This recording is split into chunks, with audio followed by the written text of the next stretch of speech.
Second. All in favor? Aye. Aye.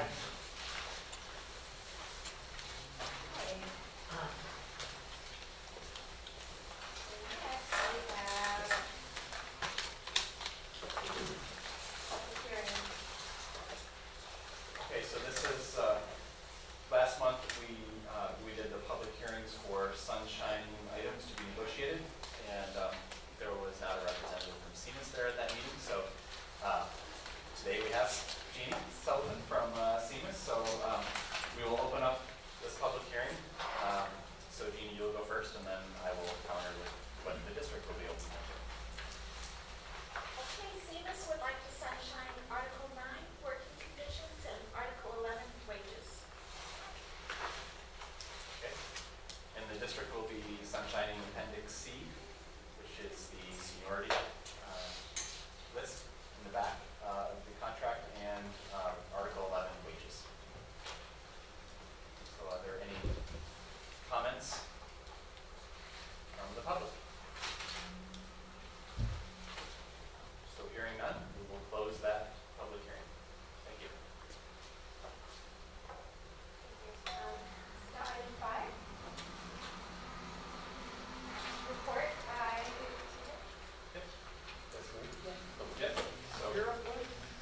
So Wes Key is here to give us a little more information about the upcoming AE week trip to Nicaragua through the Baseball Without Borders program. Yeah, my name's Wesley Heath. We are in the process of making our money now. We've had a... Is there a way that you could come up? All right. Whatever. I don't really want to. But Yeah, make sure the camera's good. oh, yeah, I know this one. We've made firewood. We've made about $4,000 off of that. And we had a benefit dinner here 2 weeks ago. We made almost $8,000 on it, which is pretty good. Overall, we've raised $15,000. We're halfway there where we want. We probably don't need the whole $30,000, but we're in the process now of making the rest of the $15,000, which will pay all the parents back for their flight tickets. We are being helped by Baseball Without Borders, which is an organization down in South San Francisco that donates equipment all around the world, baseball equipment. They're starting to get into donating track equipment now too. So they're going to help us arrange this trip. They've been down there 3 times with kids to play baseball, look at school, and hopefully we're going to go to the embassy if everybody gets their passports in time. They got to be checked out by the State Department. And we still have a drawing going on with a lot of prizes. And we are just going into business with Thanksgiving Coffee that just made coffee for us, and they made this label, and we're selling it right now, and they'll be selling it for us online too. And we don't know how much we're going to make out of that, but we're going to try to make as much as we can. And our goal is for nobody to pay, not anybody to pay anyone. We have 10 kids already committed. We have 5 adults going, plus there'll be 3 from Baseball Without Borders going with us. Excuse me, Coach, how many kids did you say? 10. 10. Thank you. I think that's all. Anybody have any questions? No? Good. All right. Thank you.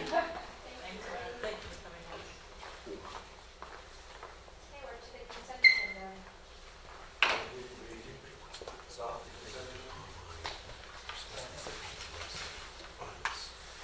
All in favor?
discovering what's important to it.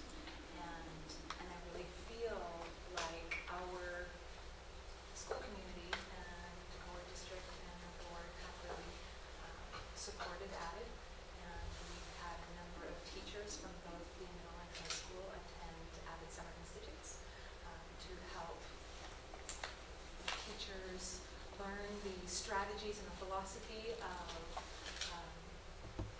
implementing the really cross-curricular approaches to teaching AVID in a way that can reach all students. AVID stands for Advancement via Individual Determination, and its goal is to meet the needs of students who may have barriers in their life, who are not achieving their maximum potential. And so it really, the strategies and philosophies really can bridge all spectrums of our students here in our Mendocino School District. So this evening, I am fortunate to have a couple of our high school students with us that are going to speak to their AVID experience. But I wanted to share something from my trip with the middle school students that we took to Sonoma State University about 4 weeks ago. And one of the things that one of the pieces of AVID that we really emphasized and put some priority into this year is building a tutorial program to help focus on training community members and peer tutors on the approaches to assisting students in the tutorial process. So students are able to identify their points of confusion that they are having across any academic area and be assisted with a process to help them discover strategies and ways in which to solve those problems. And we have successfully trained some wonderful peer tutors this year and have implemented the tutorial program in both the middle and high school classes.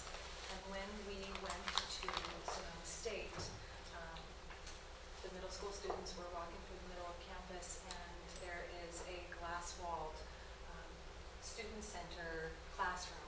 And in that classroom are these spaces where the students can see directly in, and what they see is college-level tutorials being run, just as the AVID program approach models, and the students are learning in class. And so they are able to look into these classrooms, see the tutor facilitator running a full tutorial with their whiteboard, with their points of confusion, and having this engagement of a small group of students working through a process together. And it really brought home the impact of what they're learning now and how this can carry them and serve them for so many years to come. So I look forward to continuing to grow with this program and watch the students grow and build it. But most powerful, is the experiences you'll hear from the students. So I want them to be able to speak. This evening we have Marina Gonzalez and Chilean Nagel with us. Marina is a second-year AVID student at the high school, and Chilean is a first-year AVID student at the high school, but a second-year AVID student since she was in 8th grade AVID last year with Ms. Duncan. All right, I'm Marina Gonzalez, and I'm a junior right now. And I guess what has really helped me right now in AVID is the tutorials. Even though sometimes we feel like we don't have questions in class, it's good to go back into our notes, our Cornell notes that we take, and review them and look over them. And then with those notes that we take in class, we come up with what we call level 3 questions, or level 2, sometimes more in-depth questions. And with those, we take to our student tutors, and our student tutors are students that have taken the classes that we are taking now, and so they're really helpful. And I feel like the tutorials are really, really good right now. So. I'm I'm Shalane Eagle, and this is my first year in Avid as a high schooler. And it's actually a lot different. Like last year was more like laid back with like less work, but the work has actually been like helping me a whole bunch. And like Emily the other day, she said, like I know sometimes this just feels like busy work, and it's true. Like sometimes it does, but it actually is really helpful. And yeah, like the tutorials, like Marina said, are super helpful because like even when you don't have a question and then like going back through your notes and your old tests, like finding something that actually like confuses you and going into like so much more depth, it makes you like understand all your classes like so much more than you would have thought. And like the organization, like all the skills that we have, like keeping a binder and having binder checks, like that just like keeps it so like you don't have any room to like fail or like any room to like be messy. So yeah, that like really is really helpful.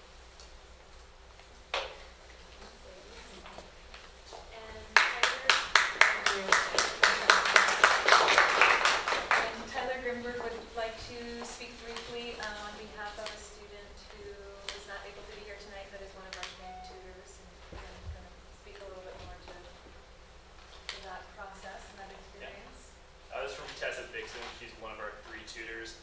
Ladies and gentlemen of the school board, I am writing this letter to express how influential AVID has been on me and the students who take the class. AVID allows students to get the help they need in a non-judgmental environment, which is something most people don't have the opportunity to experience often. As a tutor, I'm involved with the tutorial process, and although it's a lot of work and often very tedious, it can make a huge difference in the AVID students' ability to excel in their classes. For example, I did one math tutorial that lasted over an hour. It was frustrating and confusing, but the aha moment is always worth it. And so that's part of just what AVID is. It's just students working together, that whole collaboration, inquiry together, and together they're just solving the problems they have. When they go into their math class, their English class, their biology class, they have this new sense of confidence. Because if something doesn't work out, if they just fail in one test, they say, you know what? I know what I can do to get better. And that's the beauty of AVID. Thank you so much, and I look forward to sharing out with the board more about our AVID program. We are planning on taking a field trip with our high school students as well to visit a college campus in the spring, and also integrating students and fundraising and a family night, so the students will be able to share some of their aha moments and their highlights and their progress that they're really proud of in the school year with their families throughout. Thank you.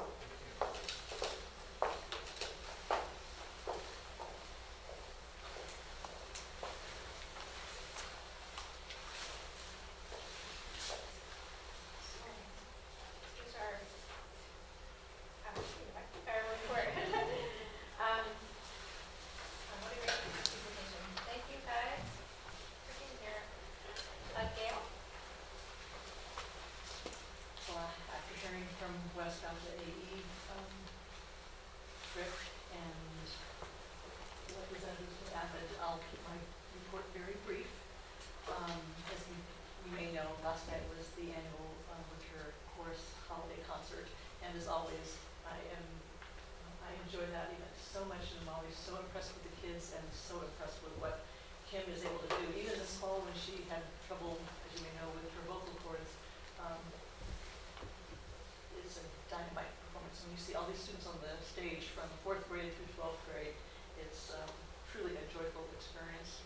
So that was a lot of fun. And tomorrow, speaking of music, the high school has our first of the series of music appreciation that's being sponsored by Muse and Mendocino Coast Jazz Society. We have Gypsy Swing Club coming tomorrow during our advisory period. So it'll be a lot of fun for our students too, and especially since one of them is an alumni from the community school. It will be fun to have this special performance. We didn't think you were going to be here, so I'm realizing that I'm saying some things that usually you would say. Usually the student often talks about sports and what's happening through ASB.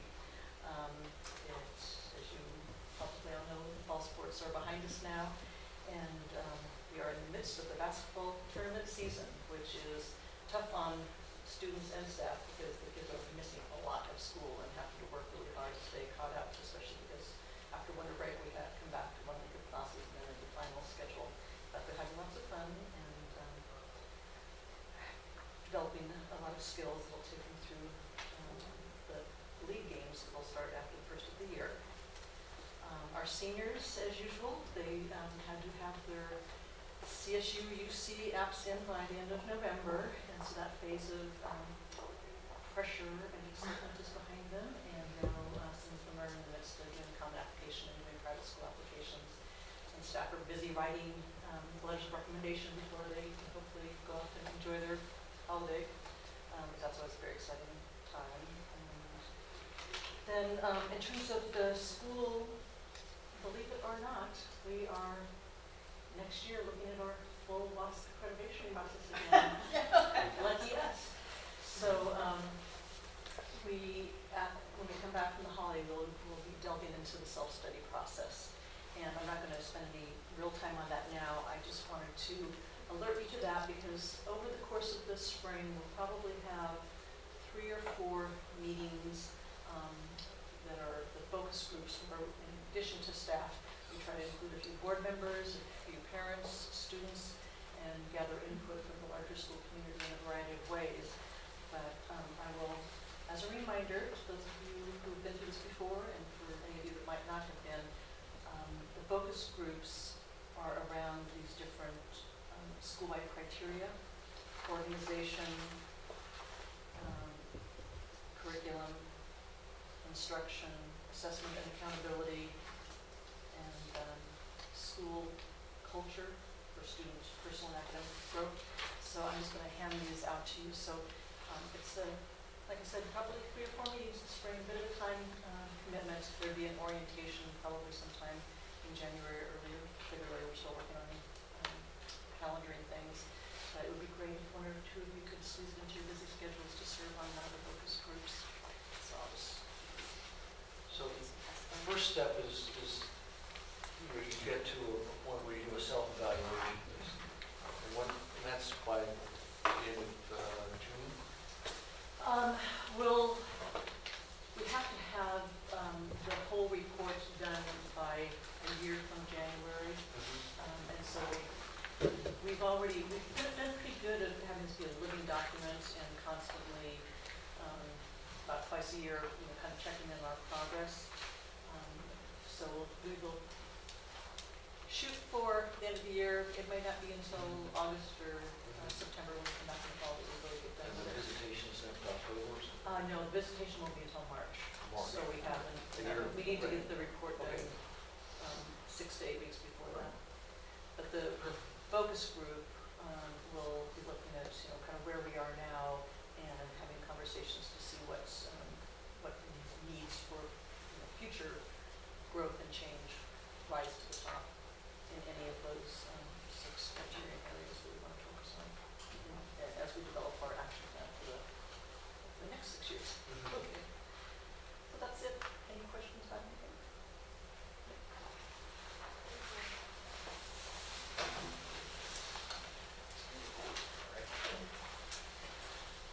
Well, I have a few things to talk about, but first I have to point out Marsha's sweater. It's fantastic. Seen some ugly sweaters in my day, but that one takes the The fruitcake? You don't know that, the fruitcake on the radio, that's a big Jimmy Buffett.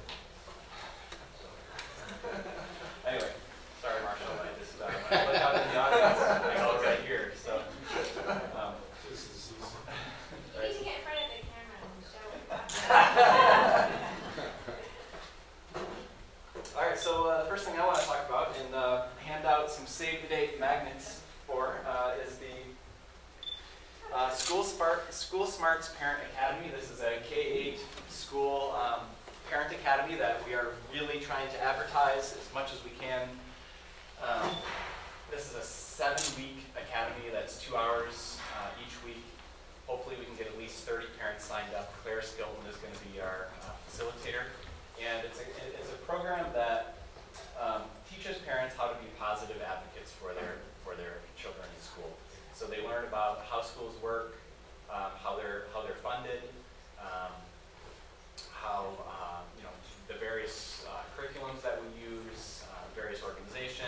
go about just making sure that, communication, how to communicate positively with teachers. And we have a steering committee. Christy Olsen-Day is on that committee. Kim, I'm on that. And Shelley Estes is our staff coordinator. But we're kicking the event off with the Family Art Night on January 21st, right here at 5:15. So all of our students will be teaching their parents an art activity. And then I'm going to be talking just 5 to 10 minutes about the Academy, trying to draw some interest. And then Wednesdays in February and March is are the Academy days. So spread the word if you can.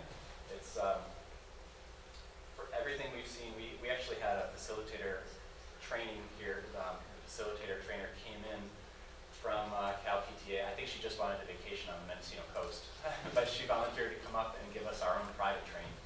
So it was really impressive. I think that it's going to be a great event. So we'll get a lot of participation. And I'll say that kind of on the heels of our parenting workshop that we held, or we tried to hold here. Chris Skyhawk and Mendocino Coast Children's Fund, they helped sponsor a parenting workshop. We didn't have any parents show up. And we, once again, advertised that heavily. So hopefully we can turn it around. We really want more parent involvement here at the school. For this event, there will be food each night, an art activity, and free childcare. So let's get some parents here. But Chris and I are meeting tomorrow, actually, to game plan and see if we can find another strategy to reach parents. So we're going to try more parenting workshops after the break. Should we do that? I already did, yeah. I Oh, you have it, okay. In fact, Down here though. oh, yeah, they already did. It's like a refrigerator magnet. Yeah. Look So- at the race of cassette tape. What's that? Look at the race of cassette tape. I don't know what cassette tapes are. No, I'm just kidding. All right, moving on. It's like an angel. So if Kim was giving her report, she'd probably report on the spelling bees that took place here at the K-8 school. We had spelling bees at each grade level. And so it was really cute to see the kindergartners and first graders and second graders up there spelling words. And they stood up on the stage in front of a microphone in front of their peers. It was a good opportunity for them to learn that skill. So we have 3 winners from each grade level. We'll now move on to the school-wide spelling bee in February 12th. So we're going to have 27 competitors, and the winner of that competition will go on to the next level, which is either a district or a regional level in California. Yet to be determined, but this is the Scripps-Howard spelling bee. I'd also like to just say that we've started a new district initiative here called Operation Clean Sweep. It's something that the maintenance department is very excited about. We have a lot of stuff here in our school district. A lot of old, broken down furniture, desks. We have monitors that date back to the beginning of the computer age. And, we have spaces essentially that are not being used to their full capacity. We have the Performing Arts Center, I think, to be cleaned up. The band music room at the high school needs to be cleaned up. We have storage spaces that you can't even walk through. So we've sent out a notice to teachers to get in there and flag certain items that they want kept around. And we're going to surplus what we can, but if something doesn't have any value, we're going to ditch it. So Otto and the maintenance crew is fully on board, and hopefully we can use some of our spaces more efficiently. So that's a very exciting initiative. And then I'd like to also point out in the consent agenda, I think I need to point out and thank now, but also later as well, Phil Spieser and Marion Kalsa for another donation of $10,000. And they said that they wanted it to be used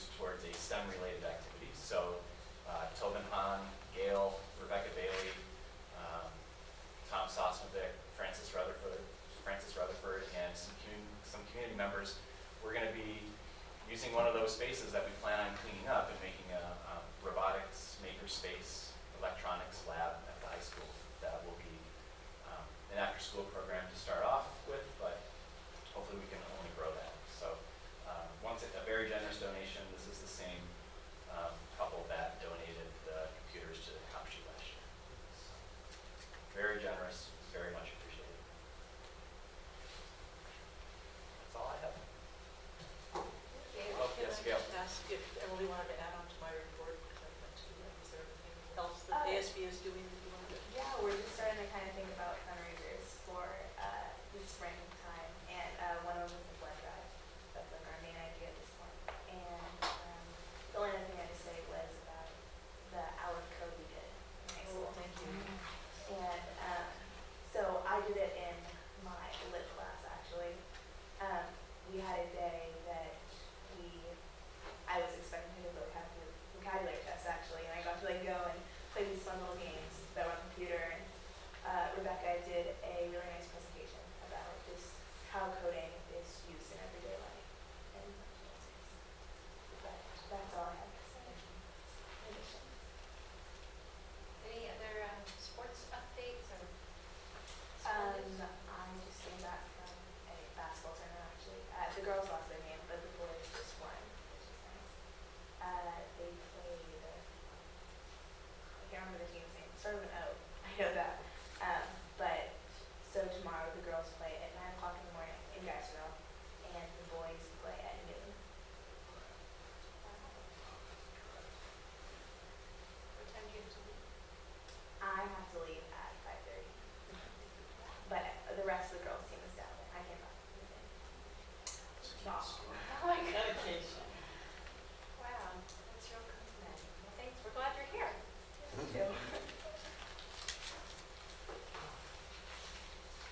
Okay, and MTA? MG has no comments tonight. Thank you. And Katie? Well, I don't have a lot to say. Things are kind of quiet right now in our union, but one thing we're looking at this year for the first time in a long time is offering a scholarship from our coffers. So I talked to Liz Newkirk, and we just need to decide on the criteria before mid-January. So we have lots of emails flying around. Everybody's got their input on where we should direct them. But it's kind of exciting because I don't think we've been able to do that. So what did you have in mind? What are some of the ideas? Oh, gee. I don't need to get you on the spot. I just can't remember them all, but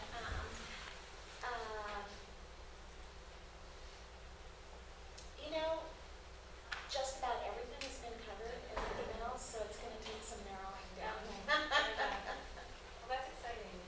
Yeah, that's really all I have to report. Okay, Kathy, anything to report? Nothing. Well, Mr. Schaefer? I should say that, once again, except for Kim and Jason and Sue Budlong, everybody else missed the Comchi holiday gathering today, which is always full of today, robust dancing as well. It was a new addition to the parent-led dance. It was about 3 minutes of aerobic dancing. One of the parents came up to me and said, "Can we do that 30 minutes every day? They want a child to come home, mellow." And I should have known, but I didn't know, that Richard Karch is the author of the great Comchi song, "I Like Comchi." Apparently he wrote it back when he was the kindergarten teacher, and you have to imagine how many years ago that was, back in the day when this at the old school. We're ready, so see the way. No, I'm not going to No? embarrass myself for doing that, but it does talk about the fact that, in Comchi, people don't lock the doors, and, they don't use electric heat. All those things. Oh, that's great. Where can we find it? I don't know, is it on YouTube somewhere? We should Sure. ask. I'll get you the words. I'd love to see. There's a Greenwood Soul song too. I don't remember the words, but I wrote it. That'd be fun. Greenwood Soul Blues. Is there an Albion? No, this was before album existed. This is your chance, Kathy. A work in progress. I'll That'd get be right on fun. it. There is a Mendocino K-8 song though.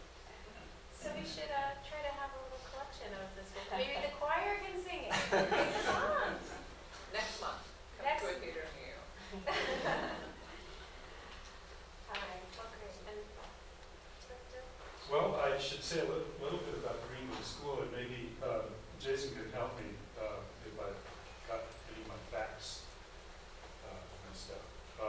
But I hear that we have 3 students coming in January. So that's what I'm hearing as well. We lost a student. We lost didn't one. lose one, but one moved. Yeah. And I was accommodated up in Fort Bragg. right, and then we had another one. We registered another one this month. So hopefully we'll have 3 additional in January. And one of the parents commented to me how thorough Diana is in her assessment of the children, and she uses and she looks at the children through the video and assesses issues that could be observed in that way. So I don't know, the general tone was that how on top of it she was and how progressive and so forth. So I don't know where that brings us, if you consider that 3 coming in January. Do you have an idea where? Well, it depends on how many days they come. If they come, if they're 5 days a week, that'd be great. But I think right now, you go down there on any given day, and there's anywhere between 2 and 7 kids there. So depending on illnesses and what days kids are signed up for. So it's going to depend on what the sign up. We helped Diana put up a big enrollment poster across the front of the school. So we're trying to get the word out that it's available. And I think as people come to understand the quality of the curriculum there, that then word will get around and it'll get more popular. And I think we have a pretty good population coming out that it's not going down, going up. So that's the news from Greenwood. Okay, and there's nothing to report. We are early for our lunch item. And let's go ahead to CCM. All right. So I have extra copies here. The most updated copy here is coming down. We've been working with CCM. I've been working with Elaine at CCM for the last few months. CCM feels, I guess if I'm saying something wrong, Elaine, chime in, but CCM feels that they are missing out on a golden opportunity, I guess, or they're missing out on an opportunity to increase their revenue by hosting events such as weddings that alcoholic beverages could be served. And we've checked with, we've gone back and forth with the Business and Professions Code, the Mendocino County Code. And, this is kind of our MOU that meets, that I guess passes muster, I guess, with our legal counsel. The one main question right now is where I have it highlighted at the bottom of the first page. It's been recommended by our insurance that we have somewhere between, that they have somewhere between 2 and 5 million for those events in liability insurance. Personally, I feel like 5 million is very high. And I don't know if CCM can afford that. But that's one thing that would have to be discussed and decided on before this could go forward. But I guess I'll let Elaine, if you want to talk about it too, or if the board has any questions for me or Elaine. It's just an untested arena here. In statute number 3, or number 3 here in the front, there's question as to what does, at the very bottom line there, says no one under the, isn't that the property is not being used by persons under the age of 21 years for recreational purposes at any time during which alcoholic beverages are being sold and consumed on the premises. Does that mean 21, that there isn't anybody else on the entire property recreating under 21? Does that mean that there are not people under 21 associated with the party? We don't know what that means. That's up for interpretation.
that's a case in which they're talking about, using this room, for example, for a function and having alcohol served. That's what this, new law is about.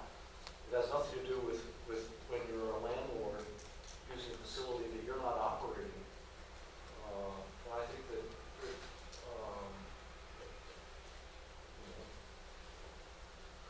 the opportunity for CCM to stage a wedding doesn't seem to be that outlandish a request. And I think that we should honor it. I was looking at the paragraph about the sort of the definition of the recreational activity, that no minor is to engage in any recreational activities on the site.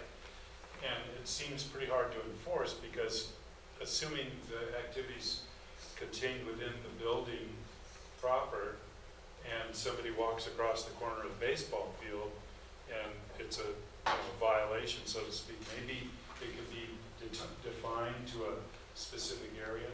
I know we get, for the L community, get liquor licenses for every event that alcohol is served, and we have to designate an area, and even if it's, for example, outdoors, it has to be roped off, and then, it's assuming you have some kind of control over the situation.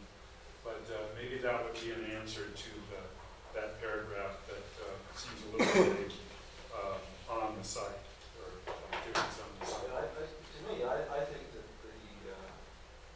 assuming you're having something that's in the main building, the activity on Friendship Park isn't even part of the equation. That's not part of the wedding. So you can have that field used formally or informally at the same time you have a wedding going on in the main building. I just, think that paragraph leaves it a little open and it could be a tighter definition. Well, it seems they're only quoting statute. You can't improve on the legislation. But you could. Well, yeah, so you could just, I agree with you, Charlie, but you could just add a little half sentence in there about defining the area. And am I assuming that a regular liquor license that through the ABC and through the county sheriff and all that? It's all of that. Okay. All the procedures required. And currently in our lease, it does say that it can be allowed if they get those licenses. It's already in there that we will allow it in our lease. And that license defines the area, so it's all taken care of. So and I can change that to 2 million. Is that something that seems reasonable, or? I'll make a motion when we adopt this with the $2 million insurance thing attached. Would it be too much for me to ask for a $1 million insurance liability? I checked with our insurance provider, and our provider provides insurance for a lot of nonprofits. They specialize in nonprofits, and he suggested a $1 million liquor liability policy endorsement. So we have in my industry, there's a standard that, is there some, When I do it, requirement. yeah, when I rent a facility for my school, it's $1 million generally. methods and options? A $1 million policy costs $1,480, which is a stretch for us. I'm just curious how often, and this is not material to this decision, but how often would you say that you would be planning to have them? Is it like maybe once a month, once a week? Well, I don't expect more than, I'm going to say 10 weddings. We'd be lucky to get 10 weddings in a year. And then as far as our activities, that would include alcohol at the very most once a month. And that's if we're lucky enough to have the energy to put that many events on. Well, isn't the obligation for providing a certificate of insurance by the party by the renter, so to speak. It is, and they're supposed to have insurance also, but because we're the renters, we have to have it. So it's the double insurance thing. It's a good racket. Yeah. I think if you're planning that many, you could probably get it on an annual basis instead of one time. What was that? You can look into getting that kind of Annual. policy on an annual basis, not. It is an Yeah, annual. Right, That's what. yeah, so $1,000 divided by 20 events is not, you know. No, I mean, that's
most about the relationship of CCM is how little time we have to spend on creating relations.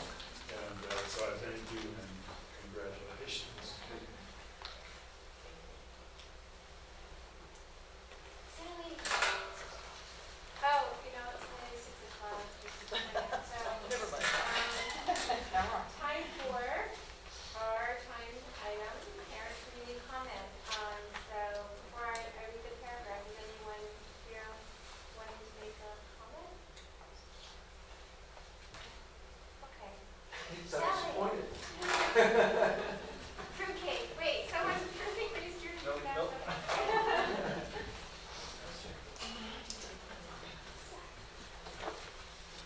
Boy.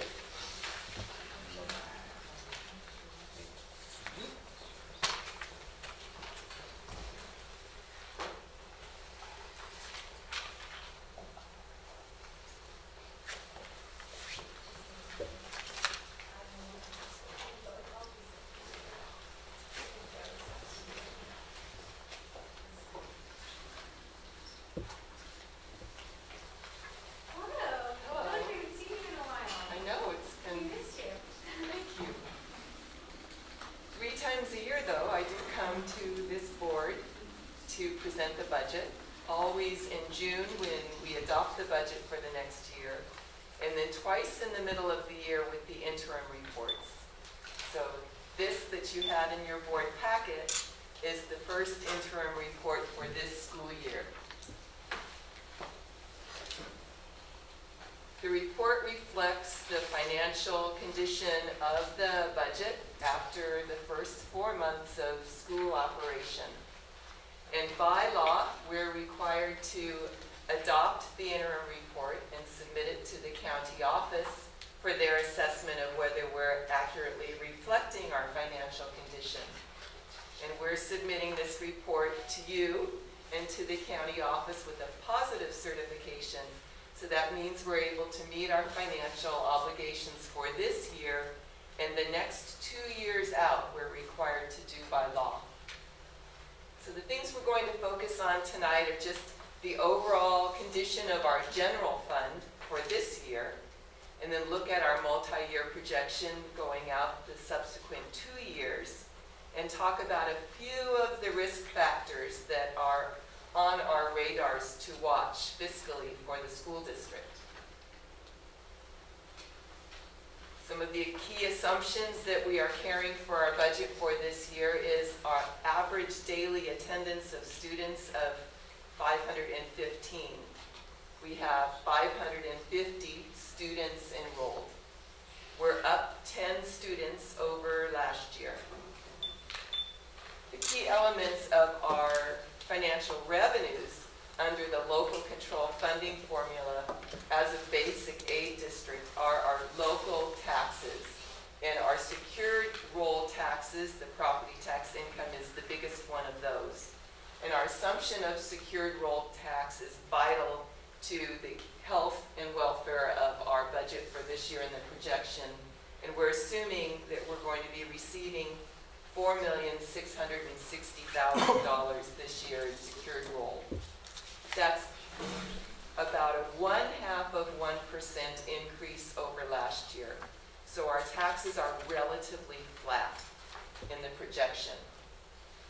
We are also assuming we will continue to receive those hold harmless revenues of about $1.5 million each year. Those are revenues that we used to receive under the revenue limit formula as categorical funds, 18 different categorical funds, and you're all very familiar with those. Now, instead of receiving them as categorical funding under LCFF, we have hold harmless of the $1,555,000 in our budget this year and the following years in the projection. The next big piece to our revenue, as you know, is district of choice. We receive funding for serving students that reside outside of our district. We have 81 average daily attendance of students that reside from outside of our district, bringing in about $380,000. This is down by about 15 students from last year, And since each one of those students brings with them $5,000 to $6,000 to our district, that decline is significant for us. And we do have that in the budget that you'll be acting on tonight. Total revenues are $7.6 million. That's a decrease over last year, mostly because last year we got Common Core and the Prop 39 Clean Energy Act funds. And our total expenditures and transfers out are $7.9 million. So you can see right there that we're spending more than we're bringing in. The big part of any interim report is reading out of the changes that have taken place to the budget since you last adopted the budget, in this case since June. And this highlights the key changes to the revenues. Revenues are up by about $107,000. Two of the biggest revenue lines are one-time funds. We received a one-time Medi-Cal administrative activities funding from the federal government that was due to us 4 years ago. And they finally opened some roadblocks. We haven't gotten it yet, but we've been told that we will, of about $69,000. Another one-time revenue fund is the mandate reimbursement. As we know, the state owes us hundreds of thousands of dollars from mandate claims from past years. And this year they're funding it to every school district, $67 a student, one time.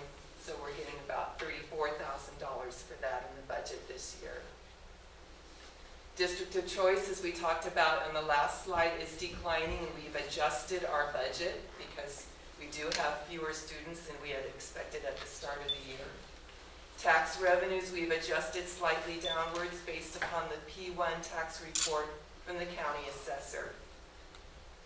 Donation to robotics that we talked about earlier tonight, $10,000 new money, and you'll see on the expense side we budgeted to spend that money for robotics. We sold a school bus, and lastly there's some additional money for BITSA support, but there's actually more expense for BITSA support on the expense side. And our restricted revenues grew with the Muse donation to culinary. We're just highlighting the key ones here. There were a bunch of little puts and takes in some other areas.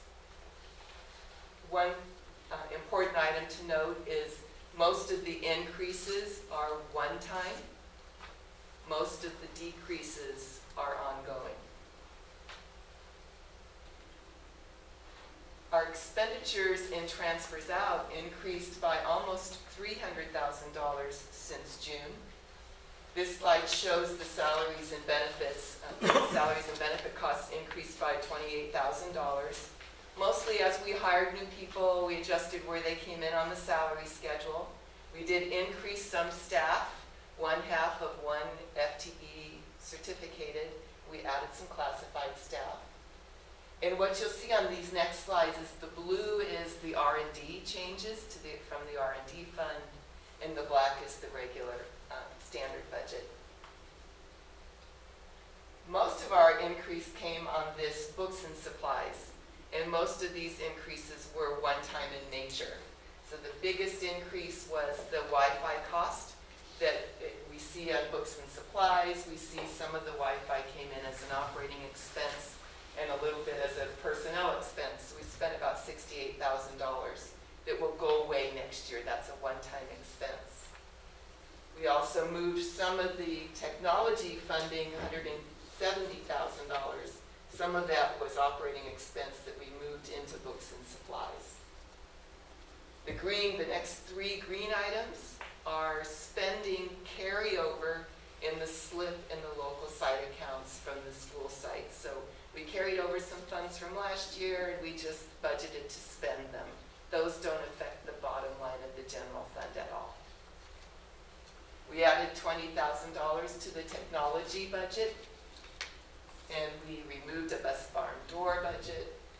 There's the robotics expenditure for the robotics donation. We added some funding for bus fuel, and we purchased some desks. On the services and operating expense, it grew by $14,000. You can see them there. Again, the green is we carried forward some Common Core funds, and we budgeted to spend them. opportunity to reduce our budget for special education services from Fort Bragg. That became a regional program, so we didn't have that expense any longer this year. Increased beginning teacher program costs. Transportation expenses in general went up a bit. Wi-Fi, took out election costs, and added in the advanced placement exam costs. The last item of significant increase is the transfers out to the preschool program. When we adopted the budget, that was down in the R&D reserve. And now we've shown the true cost of the preschool program is in Fund 12. And the general fund contribution to that Fund 12 is about $50,000. The contribution to the cafeteria fund grew by $10,000 because we added staffing there. So these are the key changes to the budget since June. What have we done to staffing since June? We did grow by 1/2 of one full-time equivalent teacher. 3 different teachers were increased in part-time. And we grew by 3 full-time equivalent classified staff. The interesting thing here is on this side, last year to this year, we have grown by 5 full teachers in our program, which makes a very impressive condition for our students. Our student-to-teacher ratio is just under 12 students per each certificated staff. The lowest student-to-teacher ratio we've had in the history that I was able to look back on. So we're well positioned to meet the needs of our students this year. And then on classified staff, similarly, we've added staff to support student needs. So what does our budget look like after these changes? The revenues, $7.6 million, expenditures, just under $7.8 million. We have the transfer in from MCN. I thought Mitch was going to be here tonight so we could thank him again. Transfer out to cafeteria of $80,000. The transfer out to the preschool of $49,000. So the net change in our fund balance budgeted for this year is $250,000 deficit spending.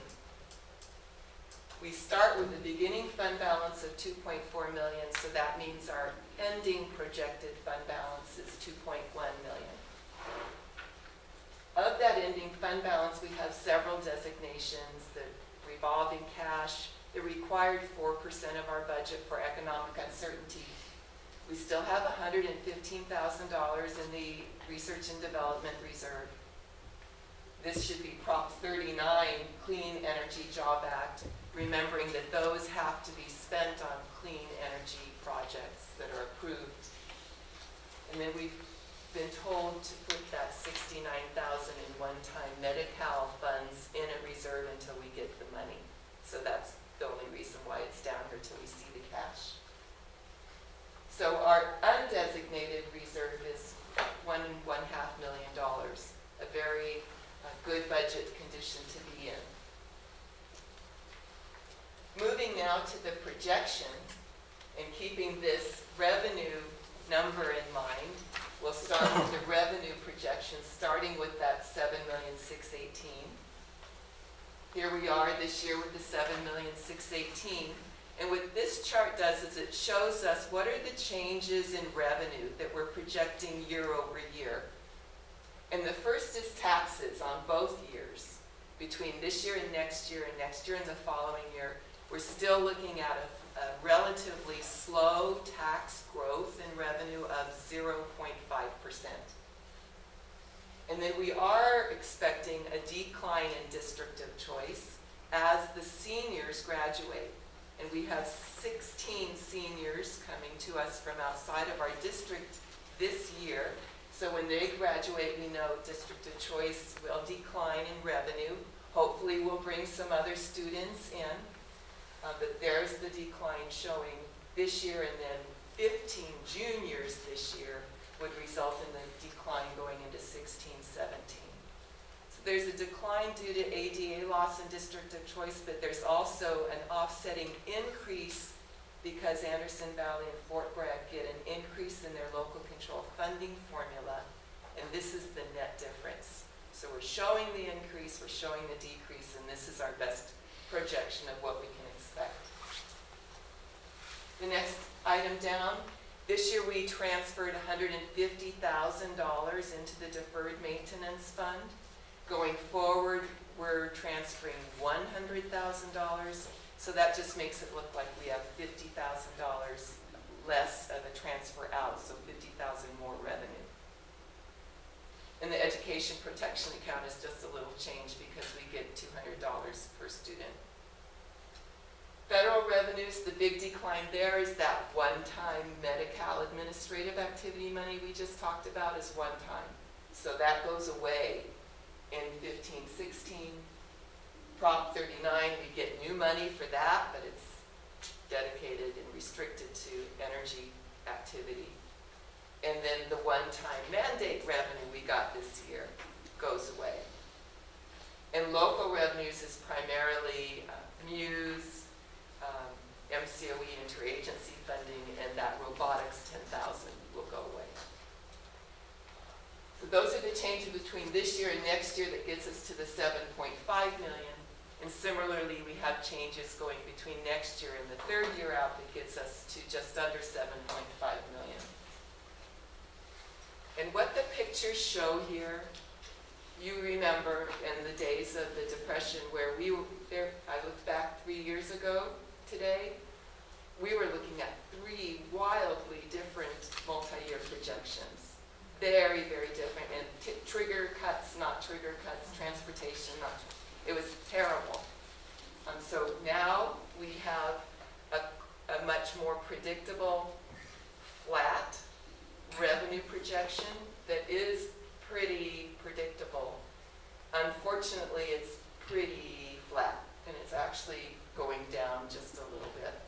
When we know for sure, because most of our budget is for salaries of staff, that our expenses go up each year, and our revenues staying pretty flat.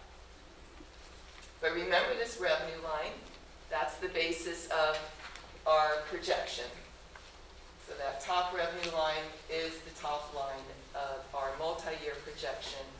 We won't go through this in any great detail. You have in your handout in the back the detailed multi-year projection that shows the assumptions from one year to the next. But the one thing to highlight is that in this third year out, the revenues again are relatively flat. The expenditures are growing each year by about $200,000 because of our step column negotiated agreements. So our decrease in our fund balance in this projection is increasing each year. Until we get down to the bottom, it's kind of hard to see with this slide there, we're just over $260,000 in this third year out. And we know in June, we're going to have to look one more year out. So this deficit we will be working on this year. One of the key things to any projection is highlighting our assumptions. We've gone through most of the revenue assumptions. With the slow increase in tax revenues, we're assuming the hold harmless continues at the 1.5 million. District of choice, that provision actually is set to sunset at the start of our third year of the projection. Now, it was set to sunset in the past. Arnold Schwarzenegger was the last one to extend it. So we're working to have it extended again. And in this projection, we're assuming it will continue beyond the next 2 years. Let's see, our Prop 39 revenues are held in the reserve until we have a plan to spend them. ROP funding is lost in the third year, $52,000 lost from MCOE. We won't be receiving that money. And Muse is continuing to support culinary this year, and so far that's the only assumption we have for Muse in the projection. On the personnel side, for certificated staff, step and column is about $74,000 a year. Then we do have in the projection the negotiated agreements, 2.59% for next year and 1.92% in the third year. Same thing with classified, step and column, about 51,000. We've got the 2.59% increase in there for next year and the 1.92 in the third year. We have some basic assumptions on retirements, minimal retirements in that third year in this projection. And then we do have the STRS increase, goes up from 8.8% to 10.73% next year and 12.58% in the third year. And PERS goes up from 11.7 to 12.6 next year and 15% in the third year. All of those are in your projection. Both of those are going up dramatically in the years beyond. Yes, yes.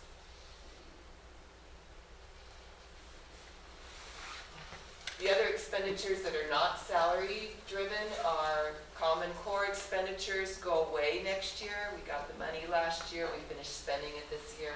So we did add funding for textbooks in year 2 and year 3, $20,000 a year. We removed the Wi-Fi project costs in the second year, and we reduced the expense budget by those beginning balances that we carried forward into this year. We're reducing the tech budget from $170,000 this year to $130,000 next year, and it's sustained at that level in the third year. And then we do have, unfortunately, the E-rate discounts start to go away for voice services. So our telecom costs are going to increase by about $9,000 next year and an additional almost $7,000 a year out. Those are all in your projection. So here's a graphical view of our expense budget. And our salary and benefit portion of this year's budget is 84%. And then clearly the next 2 years out, the way our budget is positioned to look, the salary and benefit portion is going to grow just a little bit compared to the rest. The risks and uncertainties that Jason and I talk about all the time. District of choice, we talked about how that's set to sunset July 1st of 2016, and we're actively working with others involved districts of choice to extend that. One other new item on this list is the possibility that the hold harmless protection of the $1.5 million might not be in perpetuity. The Legislative Analyst's Office is interpreting that that hold harmless provision expires when all school districts are funded at their LCFF target, which may be as early as 2020, 5 years from now. So again, we're working with school services to hopefully get the Department of Finance interpretation to prevail. Sponsorship for a charter school is still a risk for us, and then the projected deficits that we talked about, especially once we go that 4th year out. So the detail of all of these are in your handouts, and in your handouts behind the PowerPoint are projections for our taxes, our enrollment, the dartboard from school services, and the detailed multi-year. The one thing that I would encourage you to read is the very last page in the handout. It's that report on the hold harmless provision, the new risk that we're concerned about. So what happens next? The governor's going to bring his January budget proposal for 2016, hopefully release it on the next day of your school board meeting on the 15th of January. And we're going to be focusing on the local control accountability plan for next year. And the audit report will be brought to you in January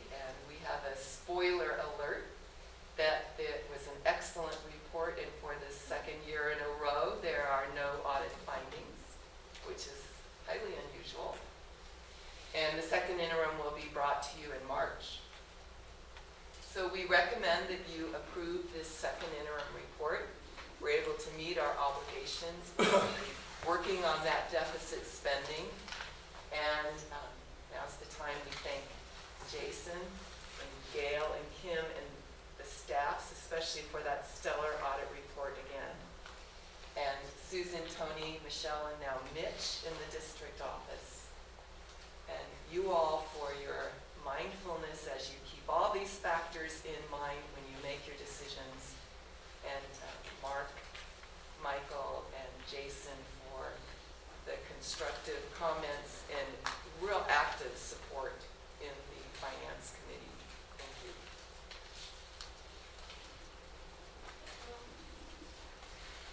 How do you sound? Nice to see you. You're smiling. Well, this is an action item, so I'll move we accept the first interim report. Second. All in favor? Aye.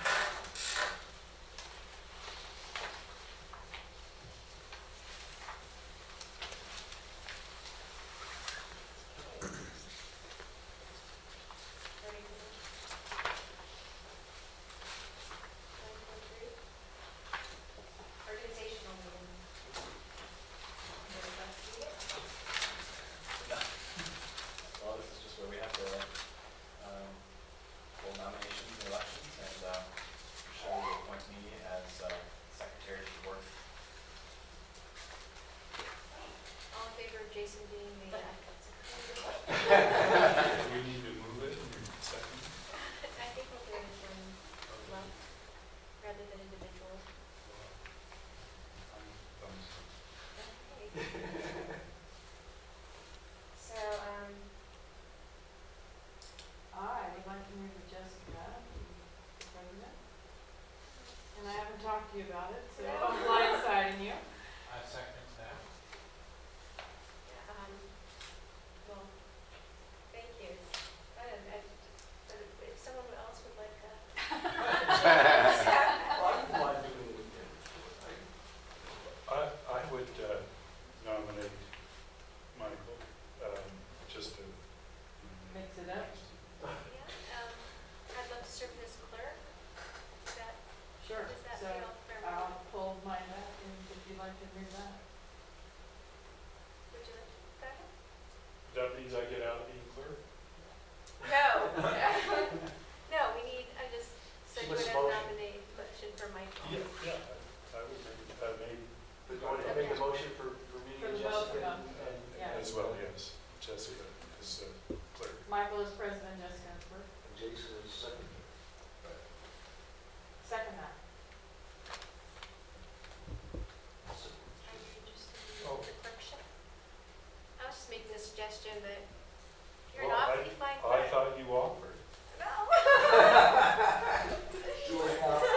I would do it if necessary. If necessary, okay, I'm glad to work with Michael on that way, so, great, so we have a second on that?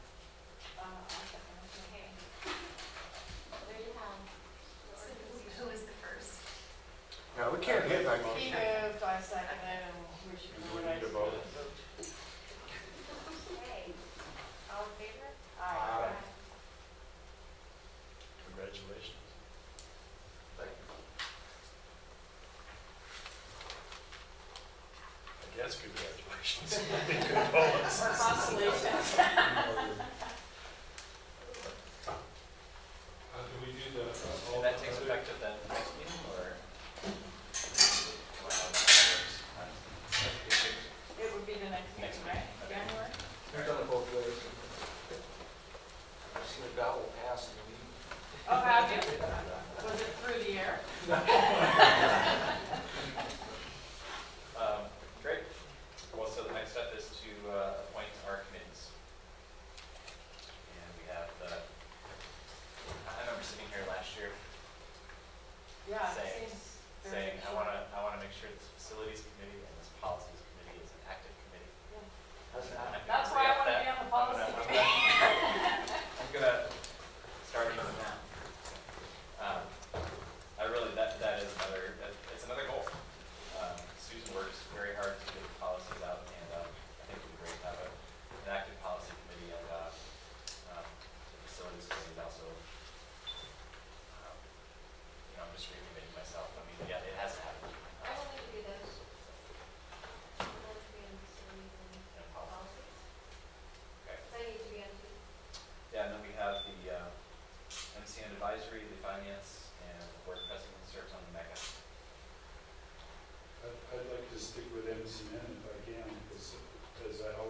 just beginning to understand.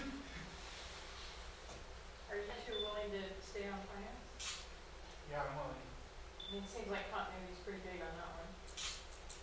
No, I mean, if I'm gonna be board president, I can see those if somebody else wants to do them. Well, how about, are you at the MCN? Are you willing to do MCN? Me? Okay. Marcus, are you on, you're I'm on seven. finance. I'm willing to do finance. I'd love to do MCN if it's available, you know, I'm open. I've been doing both finance and engineering. So Kathy, would you join me on policy and Yeah, facility? I would That'd be like to, nice. yeah. Let's do that, okay? And so we have, and if you're willing to stay on, would you like to do finance with us and MCN? Well, I suppose I could. Or Michael is willing to stay on, he doesn't have to get it up.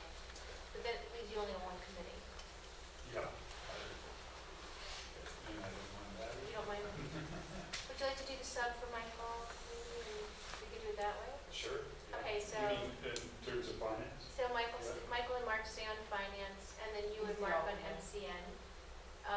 And, right, so, and then you're the alternate on finance if you want. Or Mark can take my place on MCN, and then I'll just do finance. Right, that's what I'm saying, Yeah. Charlie and Mark on MCN, Right. and you and Mark on finance with Charlie, the alternate, and then Kathy and I on policies and facilities. Sounds like a motion to me, I'll second it. Okay. Does that sound? You get that, all that, Susan? I didn't get the Is that second. good for you? Who's You wanna get second? policies and I did. Okay, who first then? Let's more? I've Yes. done that before. It's terrible at it. Was Simon? Yeah, okay. Got it. That's nice. Okay, 9.4. We just did that. Okay, Five. 9.5. All right, 9.5 is the board meeting calendar, and you'll see that we are rotating in through through Greenwood, Comshi, and Albion, and then we have a couple of high school dates too, 2015 and 16. So just designate those as February meeting. I'll move that we adopt the board meeting calendar. Second? All in favor? Aye. And 9.6? So 9.6 is the board action calendar, and this is just really, it says action. Kind of informational, right? It's very informational, Because but we it's have very to do helpful. them. It's very helpful, yeah, Yeah. you certainly don't have to. It's a very handy tool for Susan and I. Okay. That's an action. It's listed as action. Yeah. So motion, Move to approve. Second? all in favor? Aye. Okay, what's the resolution? Okay. So this resolution is regarding the developer fees and how we account for them for 2013-14. So we don't have any plans right now to spend our developer fees. We're saving them until a need arises or until we get enough money to do something. For the past umpteen years, 10 years maybe, we've been using this fund to pay for the loan we took out on portables, which have not even been there for the last 3 years. But, so now we have a chance to save for what we know are meetings coming up, especially in high school. Is that a motion, Andrew? Yes, I'll move we adopt the resolution. Second. All in favor? Aye. Next one is the first reading of the school calendar policy. And remember proposing the 4 scheduling of school events additions to this policy. Okay, an action? Only the first reading.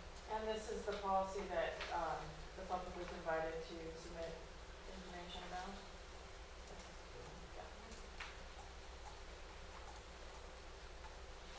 So an action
Okay, but